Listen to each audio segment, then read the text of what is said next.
Ever feel like the media we're always taking in kind of ends up shaping our whole view of the world? Mm. Yep. That's exactly what we're diving into today. Right. We're tackling this book by Edmund Carpenter.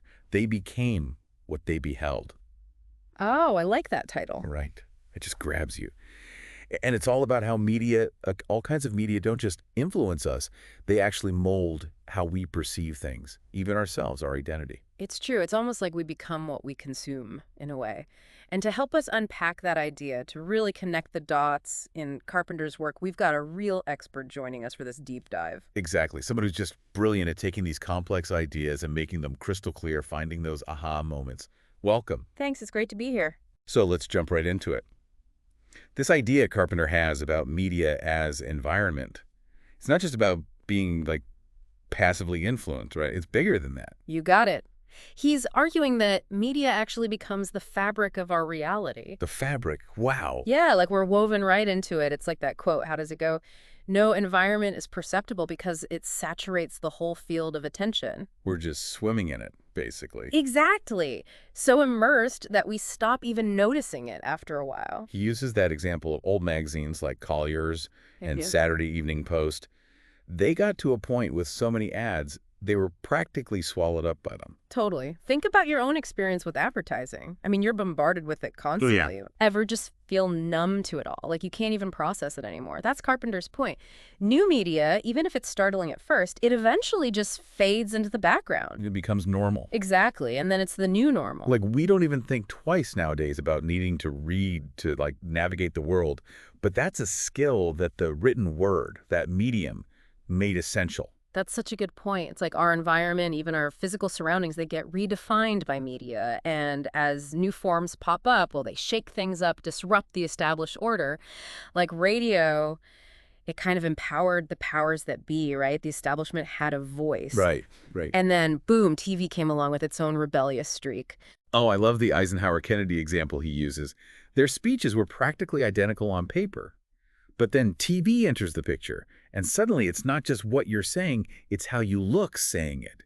Presentation becomes just as important as content. It's huge. And it makes you think about how social media is doing the same thing now to older forms, this constant back and forth, this dance of reinvention. It never ends, does it? Never. And here's where Carpenter takes this really fascinating turn. Okay.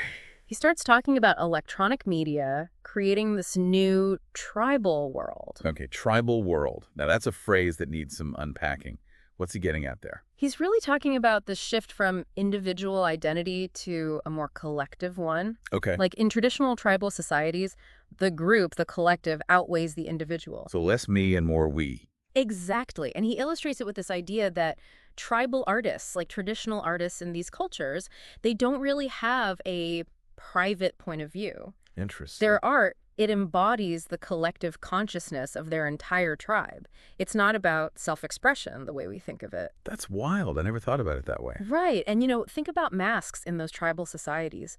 They represent this corporate view of life. You become one with the collective. And in a sense, Carpenter argues electronic media are kind of doing something similar to us today. We're all plugged into the same stuff, right? Same news, same music, same cultural pool. Sure. It's a far cry from, like, J.P. Morgan hoarding his private art collection. Exactly. It's like these shared service environments, as he calls them. They're blurring the lines, dissolving the boundaries between our own individual experiences. We're all experiencing so much of the same stuff all the time now. And that leads us to this whole other idea. Organized ignorance. Right. Okay, Yeah. help me out here. Organized ignorance. How does that fit into all of this? So he uses this great example of Dmitri Mendeleev, the guy who created the periodic table of elements. Oh, okay.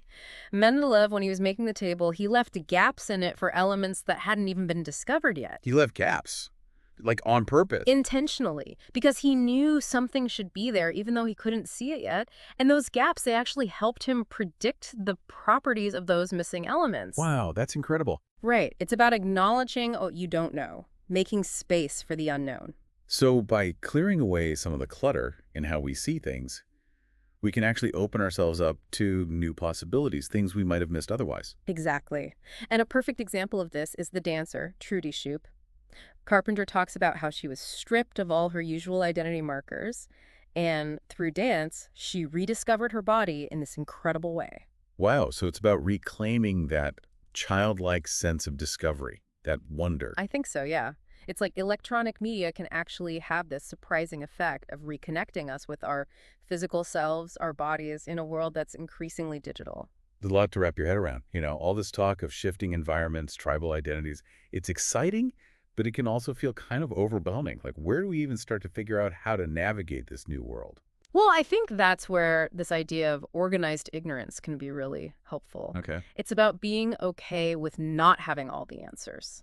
Right. Question everything. Challenge your own assumptions. Just because a message is everywhere doesn't mean it's true or that there aren't other ways of seeing things. So being media savvy isn't just about knowing all the latest trends in tech. It's about critical thinking. 100%. The more you understand how media works, its power, its limitations, the more you can engage with it consciously. And maybe even find some joy in the process. Carpenter's book, even though it's dealing with these pretty heady topics, Right. it's got this playful side to it too. Totally. And that's definitely something we try to bring to the deep dive, exploring these complex ideas, but in a way that's insightful and engaging, hopefully even fun. Because who wants a boring lecture? Right. We want you to finish this episode energized, curious, ready to look at the world a little Well, differently. that's the goal. And that brings us to a really interesting question. Yeah. If we're all kind of swimming in this sea of media, shaping it and being shaped by it at the same time, does that make us all artists in a way? That's the big question Carpenter leaves us grappling with, isn't it? Like, he actually suggests we're all becoming these, like, tribal artists, even if we don't realize it. Wow. Every choice we make, every interaction, it's like adding a little brushstroke to this giant collective canvas. So it's not just about passively watching TV or scrolling through social media. It's about what we're putting out there, too. Exactly. What kind of mark are we leaving on the world? It's kind of a lot to think about. It's exciting, but also a little overwhelming, right? Like, we have this much influence. Any advice for how to navigate this new world, this new reality, without getting totally lost? Well, I think that's where, that idea we were talking about, organized ignorance, it can be really useful. Okay. Be willing to question everything. Don't just accept things at face value. Just because you see a message everywhere doesn't mean it's true or that there aren't other ways of looking at it. So being media savvy, it's not just about, like, knowing the latest memes or whatever. It's about thinking critically about the information that's coming at us. Exactly. The more you understand how media works, the power it has, but also its limitations, the more you can engage with it consciously and make your own choices. And maybe even have some fun with it all, right? Yeah, absolutely. I mean, Carpenter's book, even though he's dealing with some really complex, kind of heavy stuff, Right. there's a playfulness to it. Yeah, totally. And that's something we try to do here on the Deep Dive. We want to explore these fascinating, complicated ideas, Yeah. but in a way that's, like, insightful and engaging and Accessible. yes. Exactly. You don't want to just lecture at people. No one wants that. We want you to finish listening to this and feel energized, curious, ready to, like, look at the world a little differently than you did before. That's the goal. And, speaking of seeing things in a new way, it's funny, for a book that's all about the power of media, They Became What They Beheld, it kind of makes you want to just, like, put down your phone, turn off the TV, and just go experience the world firsthand. It's true. It's like he's reminding us that even with all this information overload, all this media swirling around us constantly, there's still this, like, sense of wonder to be found in just everyday experiences. Totally. It's like he's saying, look again, see with fresh eyes for the first time. Yes, exactly. And that quote, truth is either new or not at all.